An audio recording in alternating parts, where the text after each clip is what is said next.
Hey, how's it going everyone? It's me, it's Jinsula, and welcome to another Pokemon Go deep dive video. So, in my last deep dive video, I talked about Mega Charizard Y and its potential in the Go Battle League. But today I wanted to talk about another Mega Evolution that I think will have equal, if not better, impact. And that is, of course, going to be Mega Gyarados. So, let's talk about this Pokemon and what its potential is in the Go Battle League. So let's roll the intro and jump right into it.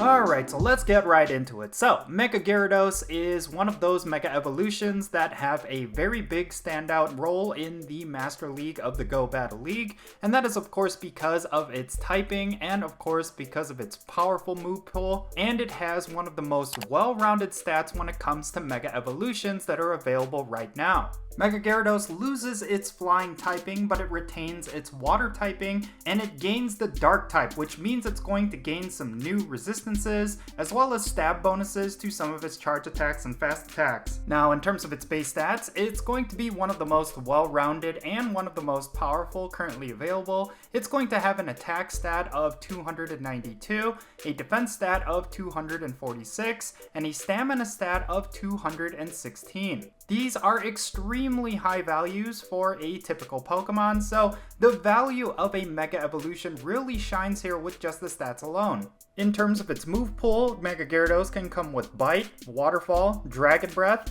and with an elite fast TM, you can get Dragon Tail. And then in terms of its charge attacks, it could come with either Crunch, Hydro Pump, Outrage, Twister, and with an elite charge TM, you can get Dragon Pulse or Aqua Tail. And if you purify a Shadow Gyarados, you could also get Return. This is a really diverse move pool, and you do have a lot of different options for Mega Gyarados, but I highly suggest you go with the moves that give it stab. This means Bite and Crunch could be very useful, especially against certain Pokemon, and then of course you will want to go with Aqua Tail or Waterfall because of that stab bonus. But considering that there's so many different dragon types that are in the Master League, more than likely you will benefit from having Dragon Breath as the quick attack, just like you would a Gyarados in the Ultra League. Something else to keep in mind is that Mega Gyarados has very few counters in the current meta of the Master League. It's going to be weak against Bug types, Electric types, Fairy types, Fighting types, and Grass types, but of course, among all of those, you'll typically see Fairy types and Fighting types within the Master League's meta, so as long as you have some other Pokemon on your team that covers these two specific types, you should be good to go. Probably the biggest threat to Mega Gyarados is going to be Fairy types, so make sure you have a whole bunch of Pokemon that are going to be strong against some of the most common ones, like Zacian and Togekiss. Those are probably the biggest threats to Mega Gyarados, and that is of course because Fairy types are extremely powerful against Dark types. All of the other Pokemon that would typically be strong against Mega Gyarados, they are not necessarily going to be that big of a threat, so yeah. As long as you have Pokemon on your team that can cover Mega Gyarados' type disadvantages, you'll do just fine in the Master League. But because of the sheer amount of stats that Mega Gyarados has, you should be okay versus a lot of neutral matchups. Now, just like with Mega Charizard Y, Mega Gyarados is going to be exclusively useful in the Master League, and that is of course because of the CP limit of the Ultra League. In order for your Mega Gyarados to qualify for the Ultra League, it would have to be extremely low level as well as low IVs, so I highly recommend you just go with the Master League. That means in the most ideal scenario, you will have a 100% IV maxed out Gyarados and have enough Mega Energy in order to Mega Evolve it. Speaking of which, in order to Mega Evolve Mega Gyarados, you will be required to have a whole bunch of Mega Energy on hand,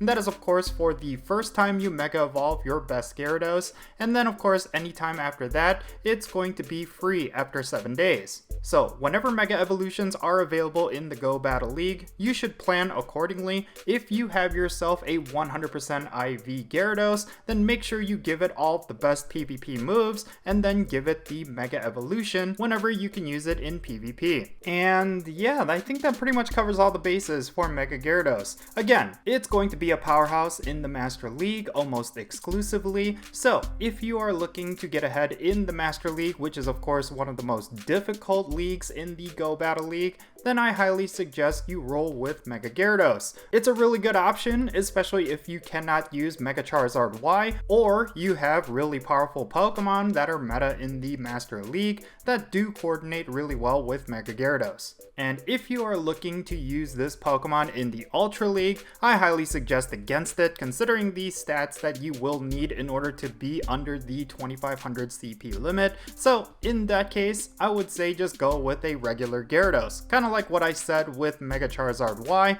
it's just going to be a lot better for you in the Ultra League. So yeah, that's going to be it for this video. I really hope you enjoyed it and found it to be informative. If you did, make sure you hit that like button and subscribe if it's your first time here. And don't forget that little bell so you stay up to date on whenever I upload videos. And I want to give a quick shout out to my patrons on Patreon. You make this channel content possible. If you want to support my channel in any way, then be sure to check out the links in the description below. But yeah, that's going to be it. I'm Jinsula. Be safe, have fun, love yourself, and I'll catch you all later.